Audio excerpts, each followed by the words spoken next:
Let's go, bro. So, watched Five Nights at Freddy's last night. When you hear the first trope, you're gonna be like, "Oh yeah, yeah." So as soon as that started happening, I was like, "Okay, man, we're dealing with some Giallo tropes here." So I'm going again to see it tonight, but I really didn't want to wait any longer to make this video since we're going to the 4:05 showing.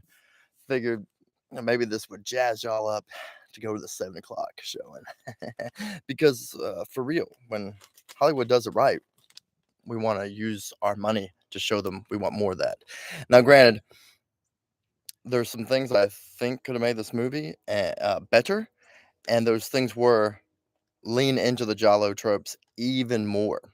That's really the only shortcoming I can see. And the few reviews I've watched so far of the flick, they're not using the word Giallo, but the specific things that they're mentioning, where like, yeah, whatever happened to this? It's like, yeah, um, they established some Giallo tropes, and then could have gone further with it, and it would have been better. Um, so trope number one is our the answer to the mystery is linked to the protagonist's memory. All right, so um, bird with a crystal plumage, the girl who knew too much, Hatchet for the honeymoon. All these flicks are about a main character who's kind of doing detective work to figure out, the mystery. And in this movie, this specific mystery is part of the backstory, so it is directly, well, no, I would say it's indirectly connected to the main conflict of the story. But you may say, like, yeah, so that's not enough to make it a Jollo trope. But if you think of the strange case of Mrs. Ward, that movie opens with what turns out to be a flashback of a trauma that she goes through, and where this flashback's repeated in the same way that protagonists and other Jolly obsess over this past trauma. So the trauma is the protagonist's brother was abducted, and he's an occult detective. He uses his dreams and pharmaceuticals, visualization, and sounds to go into a dream state and have the same dream every night where he remembers the event. And eventually starts seeing ghost children. So that takes us to number two Jalo trope: creepy kid or kids. And we've got both in this one. I would say that the protagonist's sister, even though she's very charming and one of my favorite actors in the whole movie, I don't know who she is. She kind of looked like a younger, like little sister of the actress from Orphan. Um, Character was very fun, very relatable character, liked her a lot, but she was a little spooky, and that came with the territory because she can see ghosts. Um, so yeah, we got creepy kids, but we also have murdered kids. And not only do we have murdered kids in this movie, but we have children murdered by not just a serial killer, but like a trusted authority figure, someone who's around kids, right? So you think about Don't Torture a Duckling, who saw her die. Movies where it turns out like the serial killer of children is like a dude who's around them all the time. And plus you got the possessed animatronics. So that's like a thing for children, but it's doing the wicked stuff. So that's very Giallo. Um, Grotesque and beautiful. The protector, the killer, duality. It also makes it a possession film, but I didn't save this live stream to our possession cinema playlist because there we're talking about proto Exorcist and Exorcist inspired flicks.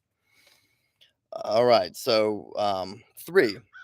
The film has slasher kills, so Giallo. For those who don't know, these are Italian proto slashers from the 60s and 70s.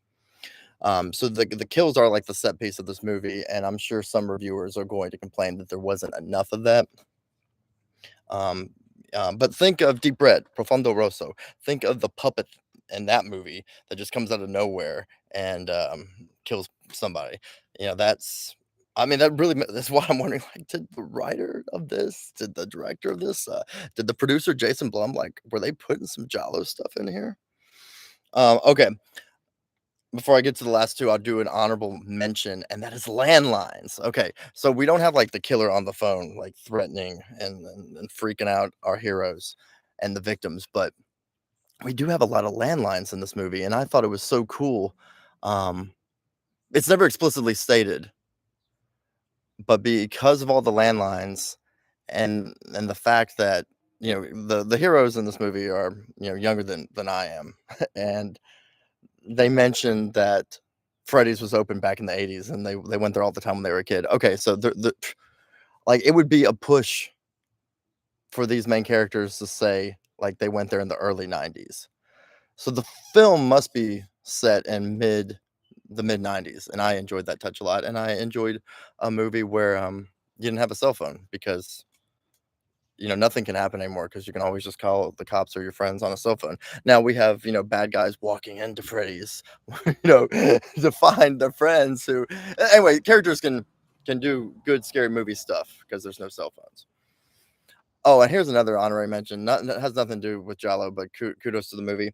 You would think this is going to be a big jump scare movie. It's not. And when it does do a jump scare, I, you can tell it's like as a fan service, as a nod to the game. I've never played the game. I know nothing about it other than it has jump scares. And there's some little character in it that pops up in a credit sequence where it's like, yeah, okay, that's a nod to the game, and it's a jump scare, but it's not really a jump scare. It's a comedic moment. The few jump scares that they are all like to bring, they're self-conscious, they're funny. All right, number 4, great music, and you might say it's closer to a Jerry Goldsmith 1980s score, which fits the film perfect because they're going for the same vibe Ghostbusters Afterlife went for, and that's this like ET um family, PG-13 kind of fantasy vibe. Um, even visually, the movie had a very similar aesthetic to Ghostbusters Afterlife. If you like that movie, you're gonna love this one. Um, but it has the little kid voices, just kind of like how some of that John Williams and Jerry Goldsmith stuff might in the '80s. The chorus of children singing, haunting. Think Poltergeist. But that's in Giallo as well. These Jolly were scored, a lot of them, by Ennio Morricone. And let's face it, that '80s sound that was mastered by Goldsmith and Williams. I mean, Morricone, helped pioneer that. But yeah, I really liked the music. What original score there was in the movie, I really liked it. I love the romantics talking in your sleep too, so that was fun to hear that song get repeated. And then lastly, the here's a great Jolly trope for you: the title, Five Nights at Freddy's. You've got a number in the title. Um, Now you don't have an animal name, but Freddy is an animal. Um, but yeah, Five Nights at Freddy's. It's kind of long. Five Nights at Freddy's. Um,